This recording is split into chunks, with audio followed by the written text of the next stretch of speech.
Wabarakatuh. Saya Auki Rizky Fatur Rahman dari kelas C dengan NIM 221119166. Pada video kali ini saya akan menjelaskan tentang bab 7 yaitu GGL, induksi dan induktansi. Induksi elektromagnetik pertama kali dipelajari dan ditemukan oleh ilmuwan berkebangsaan Inggris bernama Michael Faraday pada tahun 1831. Induksi elektromagnetik atau imbas listrik merupakan pembangkitan energi listrik dari medan magnet. Induksi elektromagnetik terjadi pada suatu kumparan jika ada perubahan jumlah garis gaya magnet yang dilingkupi setiap saat. Galvanometer adalah alat untuk menyelidiki besar dan kuat arus induksi pada suatu rangkaian. Kita dapat membangkitkan GGL induksi dengan cara sebagai berikut. Yang pertama adalah menggerakkan magnet keluar masuk kumparan. Yang kedua, memutar magnet di dekat kumparan. Yang ketiga, memutar kumparan dalam magnet. Yang keempat, memutus-mutus arus listrik yang melalui kumparan. Jika jumlah garis gaya yang dilingkupi kumparan bertambah, jumlah galvanometer akan menyimpang ke kanan. Dan sebaliknya, jika jumlah garis gaya yang dilingkupi kumparan bertambah sedikit, maka jarum galvanometer akan menyimpang ke kiri. Penyimpangan jarum galvanometer ke kanan dan ke kiri tersebut menunjukkan bahwa GGL induksi yang dihasilkan kumparan berupa tegangan bolak-balik atau AC, alternating current. Jika GGL induksi lebih besar, kuat arus induksi yang timbul juga akan lebih besar. Ada beberapa faktor yang menentukan besar GGL induksi yang diketahui dari besar penyimpangan jarum galvanometer.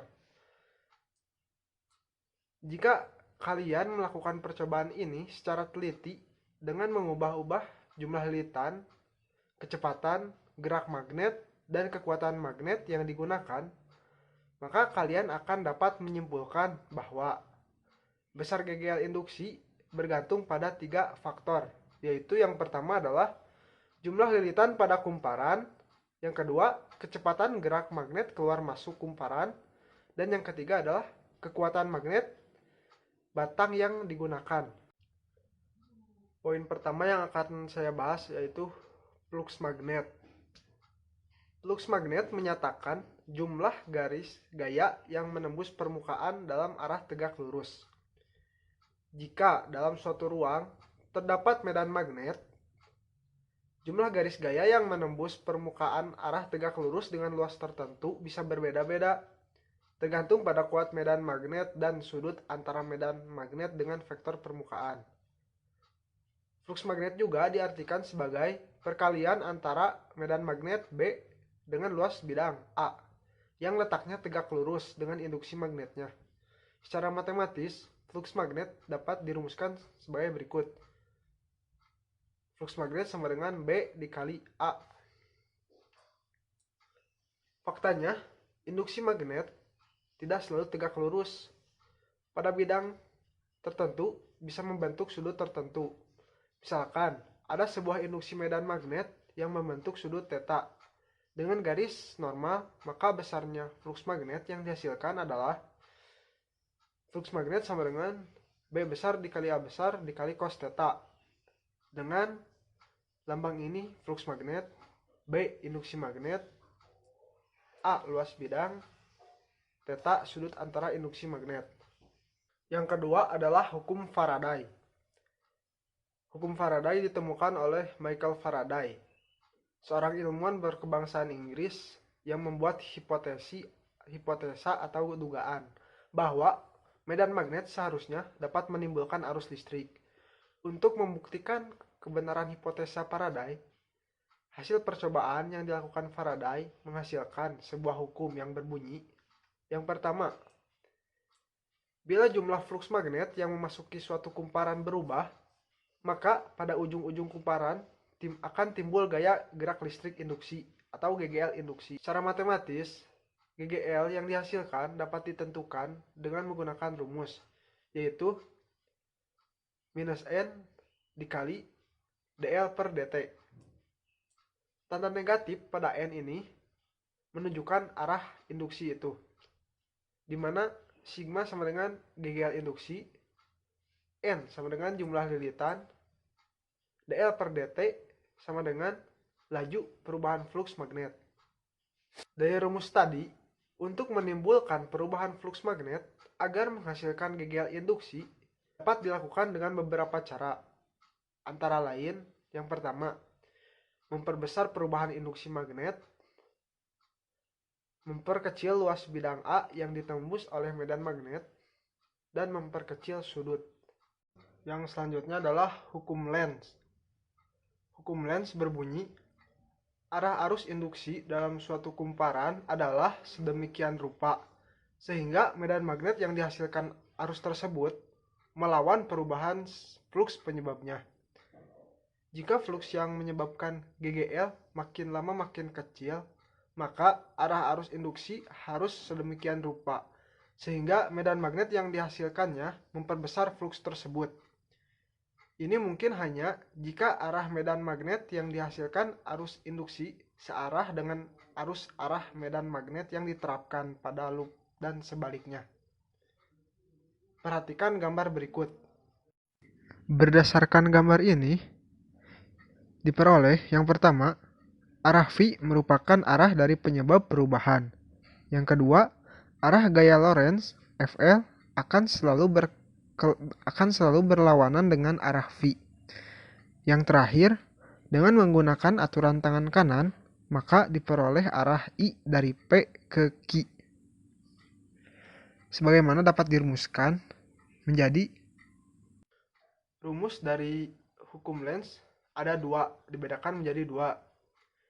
Yang pertama, jika arah medan magnet dengan kawat tegak lurus, maka rumusnya adalah E sama dengan minus B dikali L dikali V.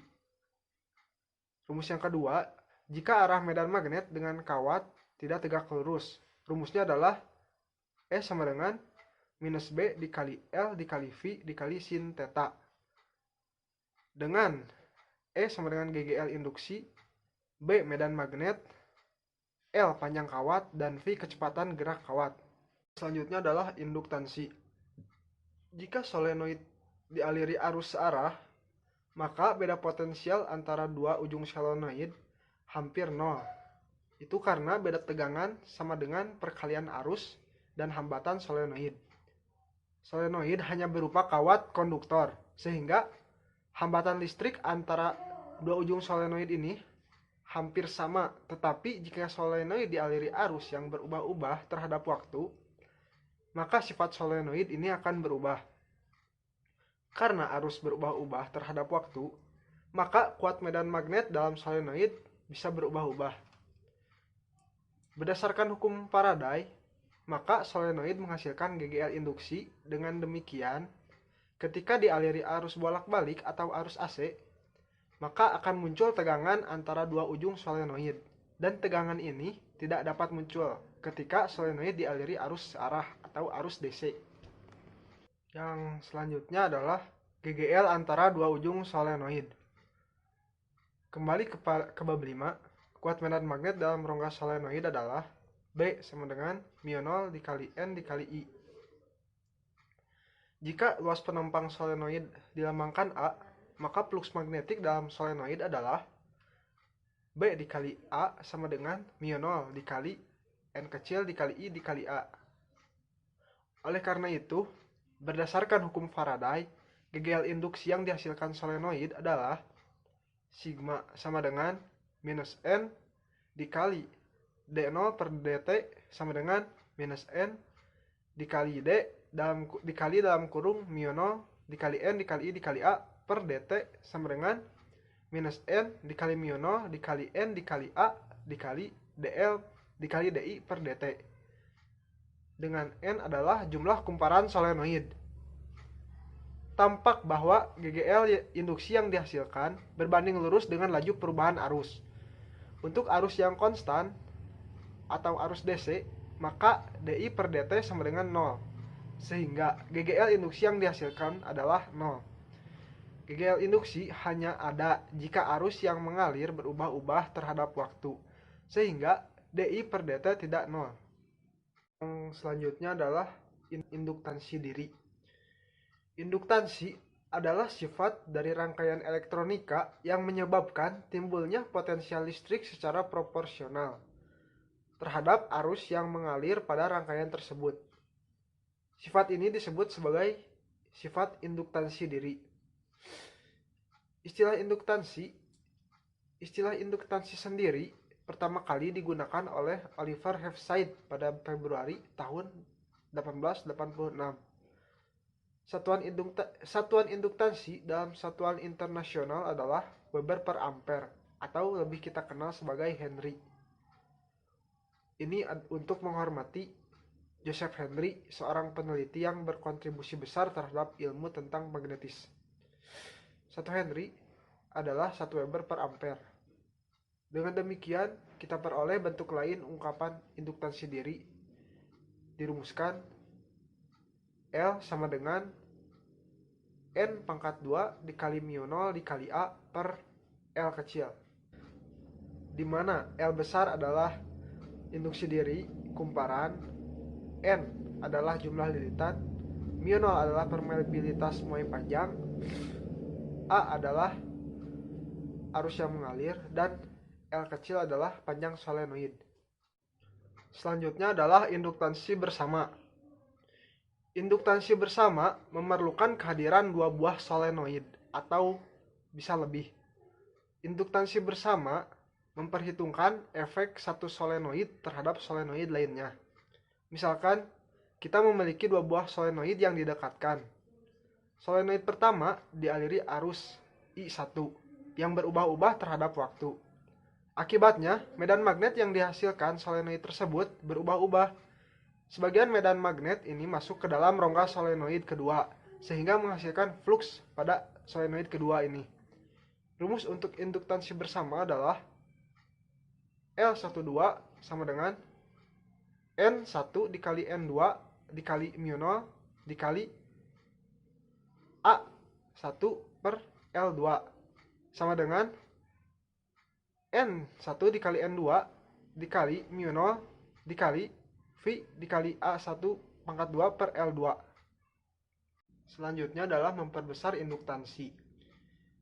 Jika hanya ruang kosong dalam rongga solenoid, maka induktansi yang dimiliki solenoid tersebut sangatlah kecil. Untuk memperbesar induktansi suatu solenoid, kita masukkan bahan magnetik ke dalam rongga solenoid tersebut. Hal ini serupa dengan jika kita memasukkan bahan dielektrik antara dua plat kapasitor dengan maksud untuk memperbesar kapasitor tersebut. Medan magnet yang mula-mula B saat solenoid kosong berubah menjadi B aksen sama dengan mu B. Ketika di dalam rongga solenoid dimasukkan bahan magnetik dengan permeabilitas mu. Dengan demikian, flux magnetik dalam solenoid ketika solenoid tersebut dilewati arus adalah sama dengan mu dikali mu 0 dikali N dikali I dikali A. GGL induksi yang dihasilkan arus adalah sigma sama dengan minus N dikali D0 per dt sama dengan minus N dikali mu 0 dikali N dikali A dikali DI per dt. Maka induktansi diri solenoid tersebut adalah L sama dengan N dikali mu 0 dikali N dikali A sama dengan N dikali mu 0 dikali di dalam kurung N per L dikali A besar sama dengan N kuadrat dikali mu 0 dikali A per L. Dari sini tampak bahwa induktansi menjadi mu kali lebih besar dibandingkan dengan induktansi saat solenoid kosong. Yang selanjutnya adalah transformator. Transformator atau yang sering disingkat trafo adalah alat listrik yang digunakan untuk mengubah tegangan listrik menjadi lebih besar atau menjadi lebih kecil dari tegangan yang semula. Tegangan yang dapat diubah oleh trafo ini hanyalah tegangan yang berubah-ubah terhadap waktu. Misalkan tegangan bolak-balik atau AC. Trafo ini memiliki dua kumparan. Yang pertama adalah kumparan primer, yang kedua kumparan sekunder. Kumparan primer berada pada bagian input tegangan atau tempat tegangan listrik masuk ke dalam trafo. Sedangkan kumparan sekunder berada di bagian output trafo, tempat tegangan listrik hasil pengubahan keluar dari trafo. Rumus persamaan trafo adalah sigma S per sigma V sama dengan NS dikali AS per NP dikali AP. Jika dianggap bahwa luas penampang kumparan primer dan sekunder sama, maka diperoleh sigma S per sigma V sama dengan NS per NP. Tampak dari persamaan di atas bahwa yang pertama, jika NS lebih besar dari NP, maka tegangan keluaran lebih besar daripada tegangan masukan. Trafo semacam ini disebut trafo step up. Yang kedua, jika NS lebih kecil dari NP, maka tegangan keluaran lebih kecil daripada tegangan masukan. Trafo ini disebut sebagai trafo step down. Yang selanjutnya adalah energi medan magnet. Kita dapat mendefinisikan rapat energi medan magnetik persatuan volume. Ini dapat dirumuskan sebagai U sama dengan U besar per A dikali L sama dengan 1 dikali B kuadrat per 2 dikali mu 0. Persamaan ini menyatakan bahwa jika di suatu tempat terdapat medan magnet B, maka di tempat tersebut terdapat energi medan magnet dengan kerapatan persatuan volume diungkapkan oleh persamaan tersebut. Bentuk persamaan ini sangat mirip dengan ungkapan rapat energi medan listrik. Yang terakhir adalah detektor logam. Ketika kita melakukan check-in di bandara, petugas bandara akan sering mengarahkan semacam benda tongkat ke arah tubuh kita. Hal yang sama ketika kita check-in dimanapun, kita harus melewati pintu khusus. Dan jika kita membawa benda yang mengandung logam, akan langsung terdengar bunyi. Alat-alat tersebut dinamakan detektor logam. Detektor logam ini sangat vital digunakan di bandara untuk menghindari pembajak yang membawa senjata tajam ataupun senjata api, yang umumnya terbuat dari logam. Berikut ini adalah skema dari detektor logam itu. Secara prinsip, detektor logam terdiri dari dua buah lilitan yang orientasinya tegak lurus. Arus bolak-balik dialirkan ke lilitan yang lebih besar, sehingga dihasilkan medan magnet yang berubah-ubah terhadap waktu di sekitar lilitan tersebut.